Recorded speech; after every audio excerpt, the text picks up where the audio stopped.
அன்னைக்கு என்னோட தங்கை லலிதா கிட்ட இருந்து ஒரு ஃபோன் கால் வந்துச்சு. அந்த ஃபோன் கால் எங்களோட தாம்பத்திய வாழ்க்கையில் அவ்வளவு பெரிய புயலை கிளப்பும்னு நான் கொஞ்சமும் எதிர்பார்க்கல. என்னையும் என்னோட மனைவியையும் பார்க்கணுன்னு அவளுக்கு ஆவலாக இருக்குன்னும் வீட்டுக்கு வந்து 10 நாள் தங்க போகிறதாகவும் சொன்னான். எத்தனை வருஷம் கழிச்சு இந்த எண்ணம் அவளுக்கு வந்திருக்கு. வர்றதே வரா, இன்னைக்கோ இல்லை நேத்திக்கோ வந்திருக்க கூடாதா? நாளைக்கு வராலாம்.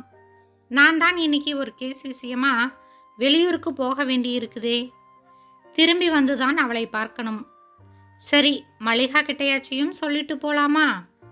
மல்லிகாவை கூப்பிட்டு நாளைக்கு காலையில் லலிதா வராளாம். அதுவும் தன்னந்தனியாக வராளாம். என்ன மன கஷ்டத்தோட வராளோ என்னமோ. இப்போ நாம தான் அவளுக்கு தாயும் தந்தையும் மாறி. நீ நினைக்கிறது போல அவ இங்கே எஜமானியாக வரல, விருந்தாளியாக தான் வரா. அவள் வந்து இங்கே ஒரு 10 நாளைக்கு இருந்துட்டு போகிறதுனால உனக்கும் எனக்கும் எந்த ஒரு நஷ்டமும் ஏற்பட போகிறதில்ல. அப்படியே ஏற்பட்டாலும் அதுக்காக மனிதத்தன்மையை நாம் இழந்து விடுறதா என்ன? பணம் இன்னைக்கு வரும், நாளைக்கு போகும். பெத்து எடுத்த பாசமோ உடன் பிறந்து வளர்ந்த பாசமோ போனால் வராது. அவளோட துரதிர்ஷ்டமோ என்னமோ, இன்னைக்கு நான் அவசியமாக வெளியூருக்கு போயாக வேண்டியிருக்கு.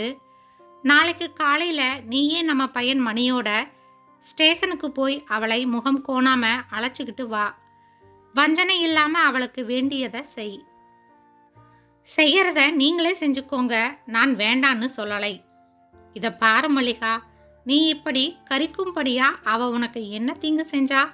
என்னோட பிறந்ததை தவிர உன்னை பற்றி அவ என்ன சொன்னா தெரியுமா? கல்யாணத்துக்கு பிறகு அண்ணியை ஒரே ஒரு முறை தான் நான் பார்த்தேன். இன்னொரு முறை பார்க்கணுன்னு என்னோட மனசு துடியா துடிச்சுக்கிட்டு இருக்குது. மணியை பெத்தெடுத்ததுக்கு பிறகு அவங்களோட உடல்நிலை எப்படி இருக்கு அண்ணான்னு அவ கேட்டா. இவ்வளவு தானே கேட்டா? இன்னும் கொஞ்சம் நாள்ல எல்லாம் அவ போயிடுவா. நீயே இங்க வந்து ஹாயா இருக்கலாம்னு சொல்லிருங்க. அடச்சி, நீ இப்படி பேசிட்டியேடி. உன்கிட்ட மட்டும் இல்லை, உன்னை மாதிரி பொண்ணுங்க கிட்ட என்னை போன்றவங்க நியாயத்தை எதிர்பார்க்கறது கஷ்டம்தான். அப்படி சொல்லுங்க, அதில் உங்கள் தங்கையும் சேர்ந்தவ தானே. இப்படியெல்லாம் குதர்க்காவாதம் செஞ்சுக்கிட்டு இருந்தா அதுக்கு முடிவே வராது. அதை பற்றி உங்களுக்கு கவலை வேண்டாம். நாளைக்கே நான் எங்கள் அம்மா வீட்டுக்கு போயிடுறேன். நீ பேசுறது கொஞ்சம் கூட நல்லா இல்லை மல்லிகா. அவ வரும்போது நானும் ஊருக்கு போகிறேன், நீயும் ஊருக்கு போகிறேன்னா அதை தெய்வம் கூட மன்னிக்காது. எதுக்கும் ஒரு எல்லை இருக்குது. என்னோட பொறுமையை அளவுக்கு மீறி சோதிக்காதே. என்னோட பொறுமைக்கும் ஒரு எல்லை இருக்குது. என்னையும் நீங்கள் அளவுக்கு மீறி சோதிக்க வேண்டாம் அப்படின்னு மூஞ்சில் அடித்த மாதிரி சொல்லிட்டு அவள் அண்ட சராசரங்களும் கிடுகிடுக்க நடந்தான். அதுக்கு மேலே என்ன செய்யறதுன்னு எனக்கு ஒன்றுமே தோணலை. இடையில ஒரு நாள் தானே, நடக்கிறது நடக்கட்டும்னு துணிஞ்சு நான் என்னோட பிரயாணத்தை மேற்கொண்டேன். மறுநாள் திரும்பி வந்தப்ப நல்ல வேலையா என்னோட மனைவி அவளோட அம்மா வீட்டுக்கு போயிடல. எதையோ பறிகொடுத்த மாதிரி மூஞ்சியை தொங்க விட்டுக்கிட்டு அங்கும் இங்குமா நடமாடிக்கிட்டு இருந்தா. லலிதா கூடத்தில் உட்காந்து ஏதோ ஒரு புத்தகத்தை படிச்சுக்கிட்டு இருந்தா. என்ன லலிதா, பிரயாணமெல்லாம் சௌகரியமா இருந்துச்சா அப்படின்னு நான் அவளை விசாரிச்சேன். இருந்ததண்ணா அப்படின்னா அவள். ஸ்டேஷனுக்கு அண்ணியும் மணியும் வந்திருந்தாங்களா இல்லையா? அவ்வளவுதான்.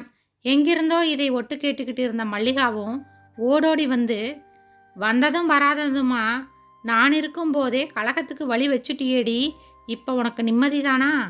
இதுக்குத்தான் அத்தனை தூரத்தில் இருந்து அவசரமாக வந்தியாக்கும் அப்படின்னு சொல்லி கண்டபடி வாய்க்கு வந்தபடியெல்லாம் பேசிட்டா. லலிதா அப்படி என்ன என்கிட்ட தப்பா சொல்லிட்டா? எனக்கு ஒன்றும் புரியல.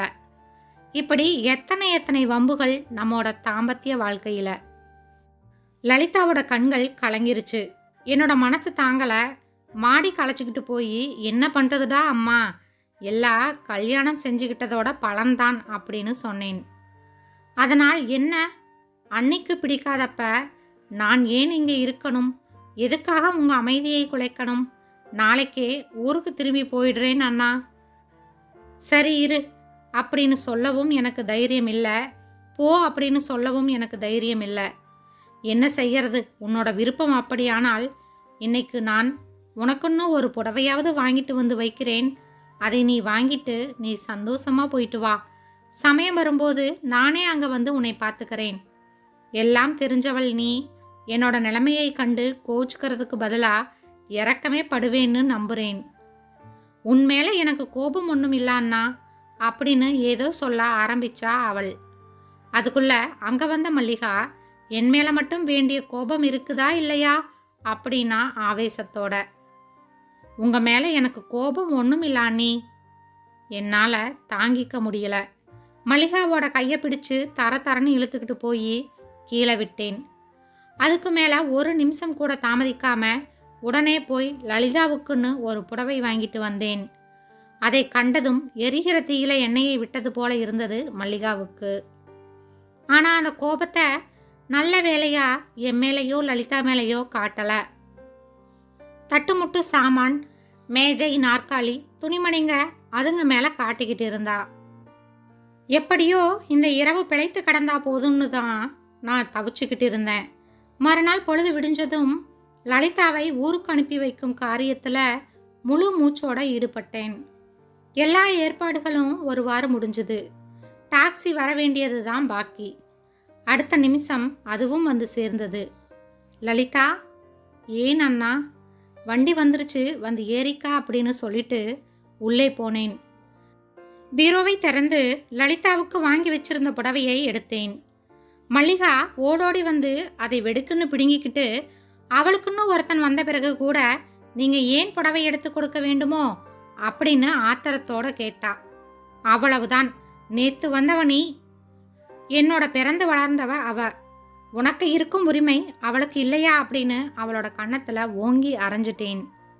அதே சமயத்துல வரலையா அண்ணா அப்படின்னு கேட்டுக்கிட்டே லலிதா அங்க வந்துட்டா. என்னோட நிலைமை தர்ம சங்கடமா போயிடுச்சு. இதோ வந்துட்டேன்னு சொல்லிக்கிட்டே அவசர அவசரமா அவ கையில இருந்த புடவையை பிடுங்கிக்கிட்டு வந்து டாக்ஸியில ஏறிக்கிட்டேன். என்னோட மனசு என்னதுன்னு விவரிக்க முடியாத வேதனையில் சூழ்ந்தது. லலிதாவும் அதே நிலையில் தான் இருந்தா அப்படிங்கிறது அவளோட முக பாவத்திலிருந்து எனக்கு தெரிஞ்சுது. ரயில் கிளம்பியதும் போய் வா லலிதா அப்படின்னு சொல்லி அவகிட்ட விடை பெற்றுக்கிட்டு திரும்பினேன். இந்த புடவையையும் எடுத்துக்கிட்டு போங்கன்னு அவ திருப்பி கொடுத்துட்டா. எனக்கு தூக்கி வாரி போட்டது. ஏன்மா ஏன்னு பதட்டத்தோட கேட்டேன். அண்ணியை நேத்து வந்தவன்னு நீங்க சொன்னீங்கண்ணா, என்னையும் நேத்து வந்தவள்னு எங்க வீட்டுக்காரர் சொல்ல மாட்டாரா அண்ணா? நானாவா சொன்னேன்? அவ சொல்ல வச்சுட்டா. அதனால் என்ன, இதை நீ எடுத்துக்கிட்டு போ. வேண்டாம் அண்ணா, அண்ணி சொல்ற மாதிரி எனக்குன்னு ஒருத்தர் வந்ததுக்கு அப்புறமா கூட உங்களுக்கு தொல்லை கொடுக்க நான் விரும்பல. நீங்களே திருப்பி எடுத்துக்கிட்டு போங்க அப்படின்னு சொல்லி புடவையை என்னோட கையில திணிச்சிட்டா. லலிதா லலிதான்னு கூப்பிட வண்டி போயிருச்சு. வீட்டுக்கு வந்ததும் வராததுமா மல்லிகாவை கூப்பிட்டு, இந்த புடவையை நீயே வச்சுக்க. உன்னுடைய லட்சணத்துக்கு உன்னை நான் நேத்து வந்தவள்னு சொன்னா அவளையும் நேத்து வந்தவள்னு அவரோட வீட்டுக்காரர் சொல்வாராம் அப்படின்னு சொல்லிக்கிட்டே புடவையை வீசி எறிஞ்சிட்டு மாடிக்கு போனேன். மத்தியானம் மகன் மணி வந்து சாப்பிட கூப்பிட்டான். வேண்டாம், எனக்கு என்னவோ போல இருக்குன்னு சொல்லிட்டு குப்புறப்படுத்திக்கிட்டேன். அதுக்கப்புறம் மல்லிகா வந்து, எனக்கும் என்னவோ மாதிரி இருக்கு, மணியை அழைச்சிக்கிட்டு நான் ஊருக்கு போய் 4-5 நாள் இருந்துட்டு வரேன் நாள். எங்கேயாவது போ, எப்படியாவது போ என்றேன் நான். அவள் போய்விட்டால் உனக்கு மனசுன்னு ஒன்று இருக்குதா அப்படின்னு என்னோட மனசு கேட்டுச்சு. ஆனால் அவளுக்கும் மனசுன்னு ஒன்று இருக்கதான் செய்யுது அப்படிங்கிறத 4-5 நாட்களுக்கு பிறகு அவன் நிரூபிச்சிட்டா. ஆமாம், ஊரிலிருந்து திரும்பி வரும்போது அவளும் மணியும் மட்டும் வரலை, அவங்களோட லலிதாவும் அவளோட கணவனும் சேர்ந்து வந்தாங்க. வந்த லலிதா சும்மா வரல, முன்னால நிராகரிச்சுட்டு போன புது புடவைய கட்டிக்கிட்டு வந்தா. எனக்கு அப்பதான் தெரிஞ்சது, மல்லிகா தன்னோட பிறந்த வீட்டுக்கு போகலை, லலிதாவோட வீட்டுக்கு தான் போயிருந்தான்னு.